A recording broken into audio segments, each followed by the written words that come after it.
முறுக்குனாலே முத்தையா முறுக்குதாங்க. ஏனுங்க உங்களுக்கு பாம்பன் மாப்பிள்ள தெரியுமாங்க? ஆமா, பாம்பன்ல எனக்கு ஒரு மாப்பிள்ள இருக்கான். உங்கள்ட்ட எதுவும் கடை இடம் வாங்கிட்டானா? இல்லைங்க, நான் தான் பாம்பன் மாப்பிள்ள. நீங்க தான் பாம்பன் மாப்பிள்ள. அழகர் மாமா மயன் தானே? அதான் தெரியும், முகத்தோட அப்படியே இருக்கே. அது இல்லைங்க, நான் பாம்பன் மாப்பிள்ளன்னு சொல்லிட்டு ஒரு யூடியூப் சேனல் வச்சிருக்கேன். அதை நீங்க சப்ஸ்கிரைப் பண்ணா உங்களுக்கு நான் சாக்லேட் பாக்ஸ் வந்து ஃப்ரீயா தரேனுங்க. சரி சரி சரி. பாத்து வாங்கிட்டு விட்டாயா சத்திரா இருங்க. பாம்பன் மாப்பிள்ளைங்க இதானே பண்ணியாச்சு. சரி, பாம்பன் மாப்பிள்ளையே சப்ஸ்கிரைப். பாம்பன் மாப்பிள்ளையே சக்கரைஸ் பண்ண சொல்லுங்க. முறுக்கு முட்டாய் கிடச்சிச்சு.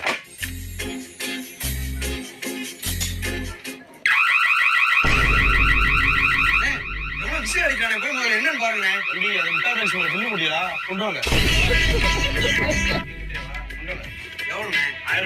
1000 ரூபா.